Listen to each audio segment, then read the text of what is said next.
There have been in Ireland, from times beyond the reach of history, public assemblies of several kinds and for various purposes throughout the island. They were considered very important, and were looked forward to on the several occasions with great interest.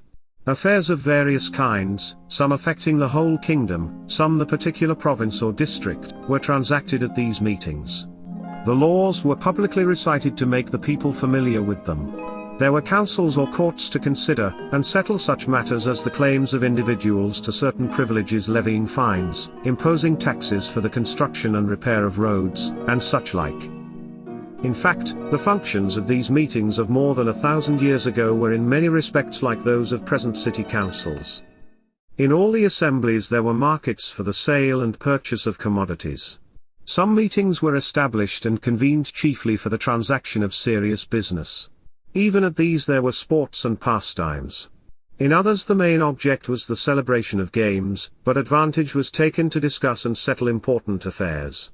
The three great assemblies of Tara, Croghan, and Armagh were not meetings for the general mass of the people, but conventions of delegates who represented the kingdoms and sub-kingdoms, and who sat and deliberated under the presidency of the supreme monarch. The word Mich was generally applied to these three meetings.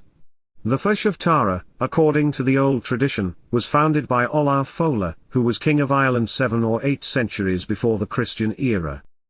It was originally held every third year at Samhain. The provincial kings, the minor kings and chiefs, and the most distinguished doctors of the learned professions attended. Each provincial king had a separate house for himself and his retinue during the time, and there was one house for their queens, with private apartments for each, with her attendant ladies. There was still another house called Railthanar Villa, the Star of the Poets, for the accommodation of the doctors. Every day the King of Ireland feasted the company in the great banqueting hall, which was large enough for a goodly company, for even in its present ruined state it is 759 feet long by 46 feet wide. The results of the deliberations were written in the national record called the Psalter of Tara. The Aenach or fair was an assembly of the people of every grade without distinction. It was the most common kind of large public meeting, and its main object was the celebration of games, athletic exercises, sports and pastimes of all kinds. The most important of the Aenachs was Tale 10. The fair was attended by people from the whole of Ireland, as well as from Scotland, and was celebrated of all for its athletic games and sports. It was held yearly around the 1st of August, and on the days preceding and following. Marriages formed a special feature of this fair. At the Irish fairs all kinds of amusements were carried on, for the people loved games, sports, and fun of every kind. In order to make sure that there should be nothing to spoil sport, there was a very strict law against brawls, quarreling, or fighting.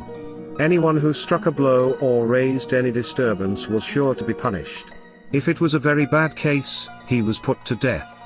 So if there were any grudges between individuals, or families or clans, they had to be repressed during these meetings.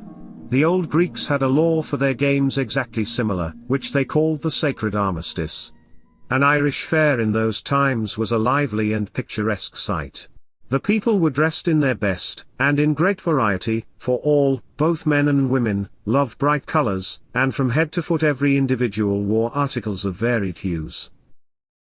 The people were bright and intelligent, and much given to intellectual entertainments and amusements. They loved music and singing, and took delight in listening to poetry, history, and romantic stories, and accordingly, among the entertainments and art performances was the recitation of poems and tales of all the various kinds. In another part of the fair the people gave themselves up to uproarious fun, crowded round showmen, jugglers, and clowns with grotesque masks or painted faces, making hideous distortions, all roaring out their rough jests to the laughing crowd. There were also performers of horsemanship, who delighted their audiences with feats of activity and skill on horseback, such as we see in modern circuses. In the open spaces round the fair green there were chariot and horse races, which were sure to draw great multitudes of spectators. Indeed some fairs were held chiefly for races, like those at the Curragh of Kildare, which was as celebrated as a racecourse 1200 years ago as it is now. Special portions of the fair green were set apart for another very important function, buying and selling. There were markets for stock and horses, for provisions and clothes, and there you might also see foreign merchants from continental countries, exhibiting their gold and silver articles, their silks and satins, and many strange curiosities, all for sale. Embroidering women showed off their beautiful designs, and often kept doing their work in presence of the spectators. A special space was assigned for cooking, which must have been on an extensive scale to feed such multitudes. At length, the leaders gave the signal that the Aenach was ended, and the people quietly dispersed to their homes.